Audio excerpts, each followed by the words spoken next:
ಹೇಳಿ ಅಣ್ಣ. Ready sir?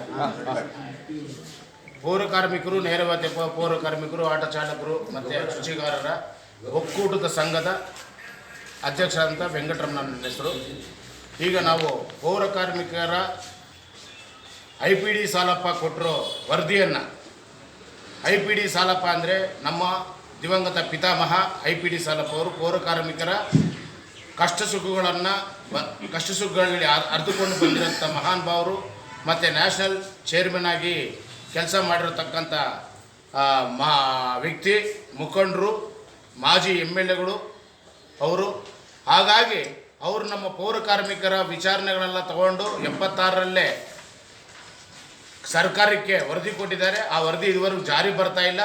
ಆ ವರದಿ ಜಾರಿ ಬರೋ ಬಗ್ಗೆ ನಾವು ಒಂದು ಪೌರ ಕಾರ್ಮಿಕರ ವಿಚಾರಣಾ ಸಂಕೀರ್ಣ ಅಂಥೇಳಿ ನಾವು ಮಾಡ್ತಾಯಿದ್ದೀವಿ. ಆ ಸಂಕೀರ್ಣ ಕಾರ್ಯಕ್ರಮಕ್ಕೆ ಸಂಬಂಧಪಟ್ಟ ಸಚಿವರುಗಳಿಗೂ, ಮಾನ್ಯ ಮುಖ್ಯಮಂತ್ರಿಗಳಿಗೂ, ಮಾನ್ಯ ಡಿಪ್ಟಿ ಮುಖ್ಯಮಂತ್ರಿಗಳಿಗೂ, ಅಧಿಕಾರಿಗಳಿಗೂ ಗಮನಕ್ಕೆ ತಗೊಂಡೋಗಿ ವಿಚಾರ ಸಂಕೀರ್ಣ ಮಾಡ್ತಾಯಿದ್ದೀವಿ.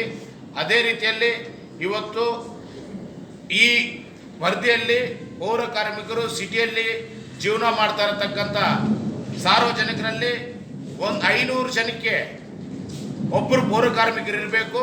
ಆದರೆ ಇವತ್ತು 700 ಜನಕ್ಕೆ ಒಬ್ಬ ಪೌರ ಕಾರ್ಮಿಕನಾಗಿ ಇವತ್ತು ಸುಮಾರು 18,000 ಪೌರ ಕಾರ್ಮಿಕರ ಹತ್ರ ದುಡಿಸ್ಕೊತವ್ರೆ.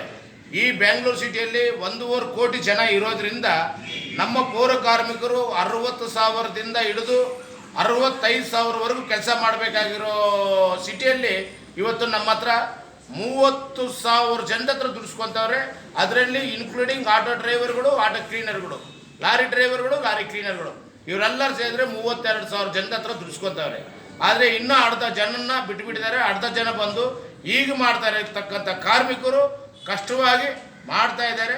ಹಾಗಾಗಿ ನಾವು ಇವಾಗ ಸಂಕೀರ್ಣ ಕಾರ್ಯಕ್ರಮ ಮಾಡಿ ನಮ್ಮ ಜನರಿಗೆ, ನಮ್ಮ ಸಿಟಿಯಲ್ಲಿ ಸಾರ್ವಜನಿಕರು ಪೌರ ಕಾರ್ಮಿಕರ ಬಗ್ಗೆ ಯೋಚನೆ ಮಾಡೋರು, ಅಧಿಕಾರಿಗಳು, ರಾಜಕಾರಣಿಗಳು ಪ್ರತಿಯೊಬ್ಬರಿಗೂ ಇದನ್ನು ಅರಿವು ಮೂಡಿಸ್ಬೇಕಂತ ಹೇಳಿ ನಾವೆಲ್ಲ ಸಂಕೀರ್ಣ ಕಾರ್ಯಕ್ರಮ ಹಮ್ಮಿಕೊಂಡಿದ್ದೀವಿ. 14ನೇ ತಾರೀಕು ಗಾಂಧಿ ಭವನ ಶಿವಾನಂದ ಸ್ಟೋರ್ ಹತ್ರ 11 ಗಂಟೆಗೆ. ನೀವೇನ ಪಾಯಿಂಟ್ ಬಿಟ್ಬಿಟ್ಟೆ ಅಂತ ಹೇಳಿದ್ರಲ್ಲ, ಚಿಕ್ಕದಾಗಿ 1 ನಿಮಿಷ ಚಿಕ್ಕದಾಗಿ 1 ನಿಮಿಷ ಅಣ್ಣ ಮೆಸೇಜ್ ಮಾತಾಡಿ.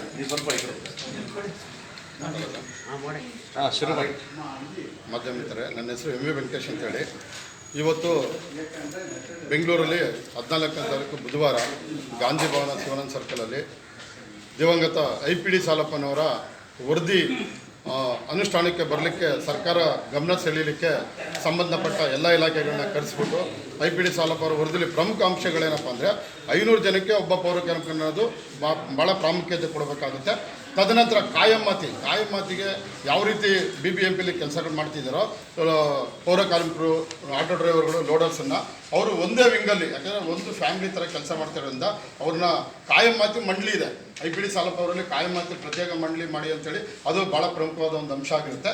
ಹಾಗಾಗಿ ಇದನ್ನು ಇಂಪ್ಲಿಮೆಂಟ್ ಮಾಡಬೇಕಂತೇಳಿ ಈ ವಿಚಾರಣಾ ಸಂಕೀರ್ಣದಲ್ಲಿ ಕಾರ್ಮಿಕರನ್ನೆಲ್ಲ ಒಟ್ಟುಗೂಡಿಸ್ಕೊಂಡು ಈ ವಿಚಾರವನ್ನು ದಾರಿ ಹರಿದು ಇಲಾಖೆಗಳಿಗೆ ಸಂಬಂಧಪಟ್ಟವರಿಗೆ ಕಾಯಂ ಮಾತಿಗೆ ನಾವು ಒತ್ತಾಯ ಮಾಡಲಿಕ್ಕೆ ಈ ಮಾಧ್ಯಮ ತಿಳಿಸ್ತೇವೆ.